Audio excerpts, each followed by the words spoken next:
ఈ కోటీశ్వరుడు మతిస్థిమితం లేని ఈ అమ్మాయిని పెళ్లి చేసుకుంటాడు. అలాగే ఇతడికి ఈ అమ్మాయి అంటే ఎంతో ఇష్టం. ఇంతలో ఇతడికి అసిస్టెంట్ కాల్ చేసి కోటీశ్వరుల అమ్మాయి కనపడకుండా పోయిందని, ఆ అమ్మాయి ఆస్తిని, కంపెనీని అంతా ఆమె చెల్లెలు, అలాగే చెల్లెలి భర్త పొందారని చెప్తాడు. అలాగే వాళ్లతో మీ సవితి తల్లి చేతులు కలిపి నీకు వ్యతిరేకంగా మారిందని చెప్తాడు. మరుసటి రోజు ఈ కుర్రాడు ఆఫీస్కు వెళ్ళాక ఈ సవితి తల్లి ఈ అమాయకపు అమ్మాయిని పార్టీలోకి తీసుకొస్తుంది. అలాగే అందరి మధ్యలోకి లాక్కురాగా అక్కడ ఉన్న వారందరూ కోటీశ్వరుడు అయిన కుర్రాడు ఈ పిచ్చిదాన్ని ఎలా పెళ్లి చేసుకున్నాడని నవ్వుకుంటూ ఉంటారు.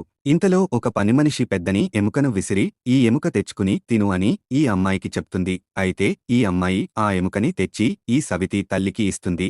అలాగే ఈమె పైకి ఎక్కి ఆడుతూ ఉండగా ఈ కుర్రాడు అక్కడికి వచ్చి జరిగిందంతా చూస్తాడు.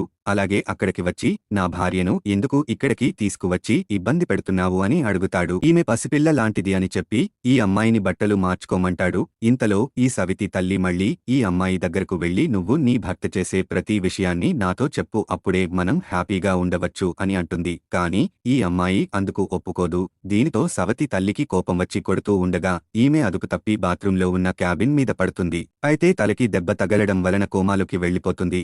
అప్పుడు ఈమెను పనివాళ్లు పార్టీ జరిగే ప్రదేశంలోకి తీసుకువచ్చి కూర్చోపెడతారు.